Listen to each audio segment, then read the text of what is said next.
Are you manifesting a specific person? Then this video is for you. Hey guys, hope you're well. And in this video, I will be talking about a few points that you should keep in your mind if you're manifesting a specific person.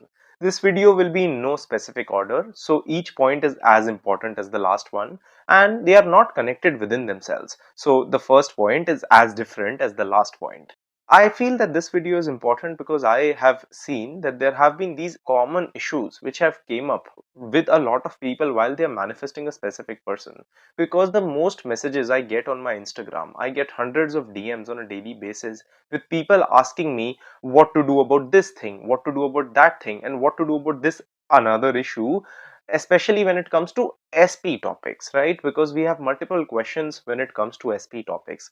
It's a lot of times not really possible for me or in truth any other coach to answer your questions in DMs, because in truth, to answer your questions we would need to know a lot about you, right? So if I have to answer about your specific situation, I would need to know your past, I would need to know your patterns, I would need to understand your situation, what you are doing, why you are doing it, what's the reason behind it, because of which in general videos and in DMs it's not really possible for me to give responsible advice. Because let's say I advise you on something and it doesn't apply to your situation, it can potentially make your situation worse, right? That is why it's not really possible for me or other coaches to advise generally when it comes to these topics. So it's not really because we don't want to, it's just like we cannot.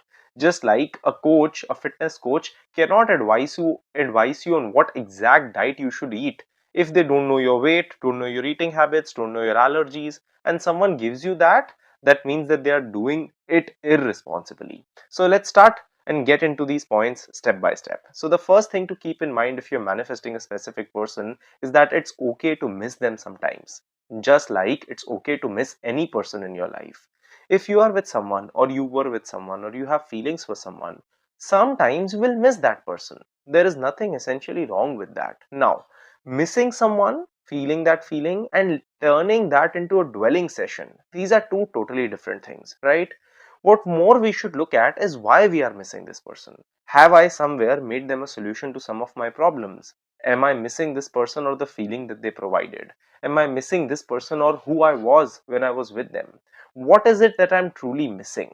What is it that my mind is attaching me to? Because it's fine if you're missing a person, there is nothing wrong with that. Accept it. Don't judge yourself for it. Don't tell yourself that I'm doing something wrong and why am I doing this to myself if I'm missing a human being. Even if you're someone who doesn't want a person back, you can still miss that person. Just like you can miss your school, your college, even if you wouldn't go there again. So it's fine if you're missing someone. Be curious in the face of it. Ask yourself, what is making me miss them? Is it the feelings? Is it the attachment? Is it my loneliness? Is it my self-concept? Is it my pedestalization? Because solving that will not only help you manifest that person faster, because the more quickly you will solve that, the lesser you would be in the state of lack, right? But it will also ease your mind. It will also give you peace of mind, which is something that is very crucial regardless of what you're manifesting. Peace of mind is something you're looking for, right? And you should look for that. It's an important part of your life. So it's totally fine if you're missing your person, but be curious in the face of it. Understand the why behind it and then work on that. The second thing to keep in mind if you're manifesting a specific person is to ask yourself this question. Are you thinking of this person as a solution to all my problems? What does this mean? Because I am pretty sure you must have heard this statement multiple times from multiple coaches. So a lot of times what happens is when we are in a relationship, it can be a mask of a lot of my problems. I will help you understand this with the help of an example. So I was talking to one of my clients, and what her situation was is she came from a household and a background where she never had a great relationship with her parents. She actually struggled with her social life. She struggled with love. She had never had a relationship, and eventually she met this guy and they got together. Now, as they got together, this girl, she was craving love so much because she had never gotten it in her life, that any small thing that this person would do, she would start to mentally pedestalize it a lot. So this guy one day gave her a rose and she pedestalized it so much in her mind that she said, oh, he's the best boyfriend in the world and it's fine if she's liking it. The issue started later. Later, what starts to happen is, as soon as he started doing these small, small things, she started to convince herself, this is too good to be true. Maybe he will leave me. Maybe he will do all these things. I can never be loved again because I have never been loved. So this guy is the only person who has ever treated me like a decent person. I shouldn't let him go. I don't have to let him go. I will do everything in my power to make him stay. And eventually, the relationship turned sour because of reasons from both ends. And this person started to pull away. Now, for this girl, this guy was not only a specific person, this guy was a solution to all her problems. Because she thought in her mind, based on her insecurities and her conditioning, that only if this guy can come into my life is the only way I would be loved, is the only way I would have good emotions, is the only way I would feel important, because of which she was constantly just trying to get this person back, not just because she wanted him back, but in hopes that getting him back would finally make her feel loved again. If she would have instead focused on, and this is what we worked on, this is what we have talked about, if she focuses on herself, her patterns, creating a good social life, creating better understanding of relationships, loving herself, she wouldn't crave this person this much, which will not only make her less obsessed and less attached, it will also help her manifest things faster in her life. The third thing that you should keep in your mind if you're manifesting this specific person is to ask yourself, what feelings do I hope that this person will provide me? So we will take the example of this girl, right? And we will also find out a solution to this. So in her case, let's say the feeling that she thought that this person can provide me and only this person can provide me is a feeling of warmth. But not just that, it is also a feeling of belongingness. It is also a feeling of connection. It is also a feeling of feeling important. It is also a feeling of feeling like I matter. Now, the thing is, yes, any relationship will and should provide you these feelings. Your partner will and should provide you these feelings, because if they are not, then you're not in the correct relationship. So your partner should absolutely provide you these feelings, but your partner cannot be the only source through which you get these feelings. Because when your partner becomes the only source through which you get your feelings, after a certain point of time, even if you start to, let's say, manifest him, or let's say there is a difference, or let's say there is a fight, without even knowing, your attachment will grow because your mind feels that this person is the only way through which I can get these feelings. That is why it is very important to ask yourself, am I really craving this person or the feeling that they are providing me? Because of course I cannot give that feeling to me in the same extent, but I can give that feeling to myself in some extent. So let's say if she really just feels important when this person is here, she can also provide for other people. She can maybe help someone. She can maybe be grateful to someone. She can maybe help someone, give them food. Maybe she can help someone by giving them a compliment. All of these things can be other ways through which she can feel important. Now, when she feels that importance, it won't be with the same intensity, but at least that would be there somewhere, which will make her less obsessed and less attached. It will help her with detachment.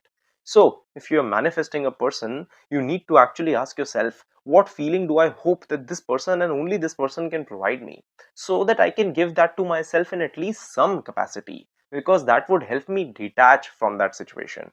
The next question that you should ask yourself, and next thing that you should keep in your mind if you're manifesting a specific person, is, am I projecting any of my insecurities on them? Now, this is a very common thing that happens. And a big starting point of why this happens is because we have always heard this statement, all your desires are from God. Unfortunately, this statement is not true.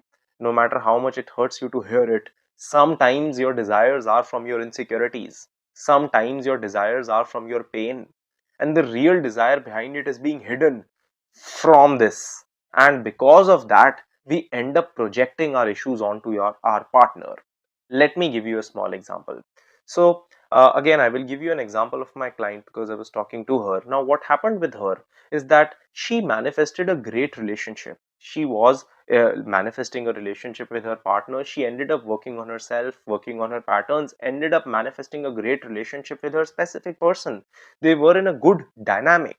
Now, what happened is, as soon as she got into this relationship, she started to feel insecure, right? Because in her past relationship, she was left for a third party. So in her mind, she was constantly worried that what if this person leaves me? Now, what her true desire was, the desire that actually was there inside of her was the desire for security, was the desire to feel at peace, was the desire of reassurance. But what she was doing constantly is she was constantly checking her partner's phone. And when her partner would say that, no, I don't think that you should do that, because if you would trust me, you wouldn't. She was trying to just manifest it. Oh, I wish that my partner lets me check his phone. Instead of working on the real issue, she was projecting her insecurity onto him. And when he was not letting her do that, because he was coming from a place where he wanted a trustworthy, healthy relationship, he was not actually doing anything at all. But in her mind, she was creating these stories that, oh, he's so bad, he's so hurtful, he doesn't treat me with respect. I have this desire, and all my desires are from God. And if I have a desire that I need to check his phone 20 times, he should allow me to do that. If he's not doing that, then he's breadcrumbing me, he's disrespecting me, he's doing all these things. When in fact, his mindset was that he wants a healthy dynamic. Here, she was projecting her issues onto him. And instead of dealing with the core issue, she was just hoping that this insecurity driven desire would be fulfilled so that she can feel secure. If instead she would work on her insecurities, her mindset, and making herself feel safe, she would be able to have a better and a healthier relationship with her partner. That is why sometimes all our desires shouldn't be fulfilled, because they are taking us away from the real issue. That was the reason that we are stuck in this place. So if you are someone who's in a similar pattern, ask yourself, where are my desires truly coming from? What is the thing, or what is the insecurity that I'm projecting onto my partner? And can I work on that? Because that is going to be a very important part and parcel of our journey. So I really hope that this video helps you. I know that it was a bit of a rant. I know that if you are struggling with this, that it can be quite a struggle. I have been there. I know, because the loneliness can actually make you do things that you would rather not do, right? But this is where it's important to accept that we do have control, we do have the power, and we can work on it, which you will too. So I wish you all the best. The next video will be a success story. You will absolutely love it, and I will see you guys there. Thanks for watching. Subscribe and share if you like the video. The link for my one-on-one coaching, my self-help courses, and my free newsletter are in the description box below.